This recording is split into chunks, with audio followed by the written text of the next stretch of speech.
How could we make the SharePoint experience a bit more lovable? Let's say that we have a site where we've collected presentations from different community events. Like here I have an event.txt library. I'm drilling down to one particular event folder there, Dynamics Minds 26.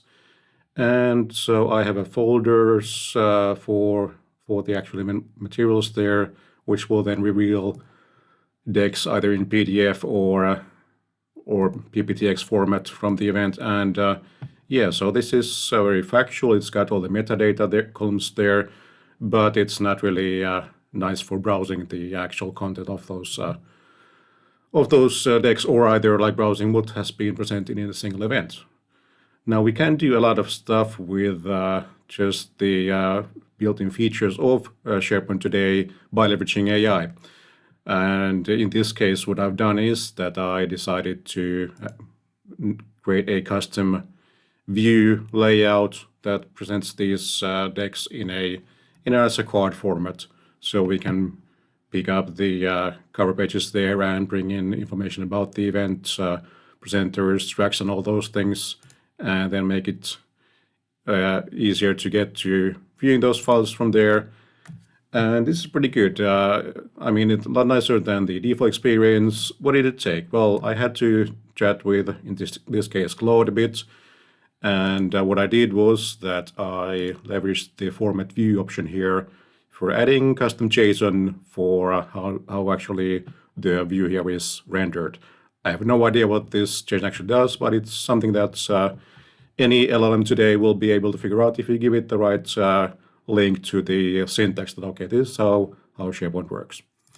And it's great, but it's not really the perfect experience that I'd like to have for this kind of a site, because it looks and behaves like SharePoint. It's, for example, how to search for information. I'd like to have like a bit more ready-made filters available there, because I'm not sure if it's just me, but I can never remember like where do I click to actually get the filters open here. And then when I do, then I don't necessarily want to like see it in this kind of a raw format. It's not really that enjoyable. So I started testing what I could do with the same data with a different tool. And in this case, the tool is Lovable. And I just spent like 50 minutes prompting the AI agent there, and it built me an experience like this, which is like, wow, it's a complete application. It's not just a customization of the view, it's a landing page that shows a very nice list of recently added decks, and we can then start browsing it in an experience that provides me exactly what I was after. So having predefined experiences there about, okay, what are the events, year, tracks, and all that, not having to like remember that, okay, where do I enable that kind of a pane there. And then let's say that I want to look at, for example, licensing related decks there, real-time filtering of the content there. It doesn't like confuse me with anything that's not relevant here.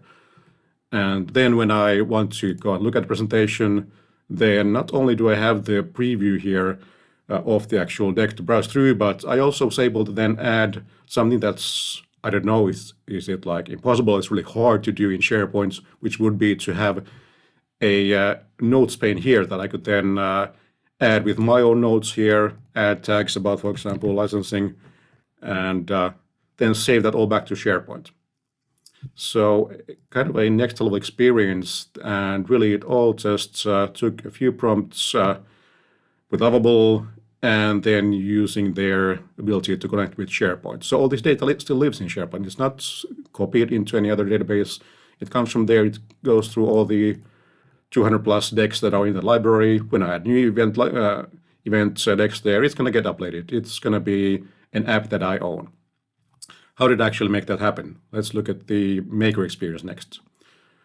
What you do in Lovable is that you just start chatting with it. You tell it the context. So in this case, I, for example, show that, okay, this is what I had in SharePoint, and said, okay, I like parts of it, but not all of it. And so I said that, okay, from this site, there's what is it about, and what the schema is for the library as well. I gave that as the export. I asked Claude how to get that actually out of the system there, and then it went to work. It created the plan for how to, first of all, enable SharePoint write-back. So it did that by the supported connector that Lovable has for SharePoint. It built an initial version, said there's still some stuff to do, and I told it to continue. And all of this really took roughly 50 minutes from start to finish. Of course, I had that planning of like what I wanted to do done beforehand there, but then the experience was like, I haven't really tweaked this at all. It just was really, really nice from day one. And yeah, so now I have the application there. Question is, of course, like, okay, how do I manage this? How do I maintain it? What is it really made of? Well, it's just code.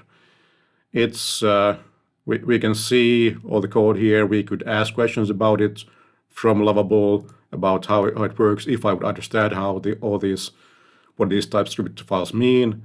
But of course, I don't have to worry about that because we have the AI there to do the vibe coding for us. It is not like hidden behind the scenes of just this user interface, because I can connect this with my GitHub repo. So that's exactly what I did. I asked it to connect it to a repo there, sync it with GitHub, and then we have the repo here. So all the commits of it are under my private repo, near an advisory, my company profile here on GitHub, and stay secure there. And then when I do all the commit history, when Lovable works on it, it's going to be stored here in GitHub. So it's transparency is there, and I could, if I wanted to, move the code elsewhere. But so far, the experience of building the application with Lovable has been really great. It doesn't mean that I have to only do it by Lovable. So, for example, I could go and ask the built-in GitHub Copilot to do stuff with me. So, for example, I ask it to create an architecture page for me to explain that, okay, how is actually the app built there? And I got one new markdown file there. Now it describes to me then that, okay, what is the birth of the system? How does it actually connect with the backends?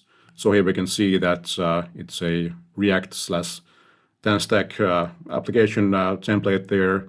It has some server functions that connect to the Lovable SharePoint gateway. So that's how it then talks with my Microsoft 365 tenant securely. And it's a ready-made connector there, so I didn't have to configure anything in Entra ID. I just used the connectors that come out of the box here for SharePoint, and that's it then. It is possible to then also connect to other systems like Dataverse. It's not today a thing you can just click on and enable there in Lovable directly, but I've done that, and I'm going to cover that probably in a next video about how to build your own database-powered CRM system with a Lovable front end. So all in all, the difference of like what you can get with SharePoint versus then if you actually go and build a full application that you can go and browse and look at the content. Oh yeah, one thing I actually wanted to also show is that let's say that we are looking at the licensing presentations and not just having the notes here, but also I wanted to have some AI enrichment for this content, because it comes from public events and there are then like information about the events, the speakers, Microsoft MVPs and others, and there's a built-in feature in the Lovable Cloud where I can do that. So again, I didn't have to configure this. It just picks up stuff from the AI services that come out of the box with Lovable. So for example, for the speakers, I now get information about Andre and Fatih and the event. And yeah, well, here we can see that it doesn't really figure out like all the details. For example, yeah, maybe it doesn't mean a minimal value product in this case. FO is not full stack observability, it's finance operations, but I mean, it's AI stuff that I could then fine tune a bit more. So yeah, it's easy to like come up with the new features that you want to build here and just then go and edit that project with Lovable. So pretty neat.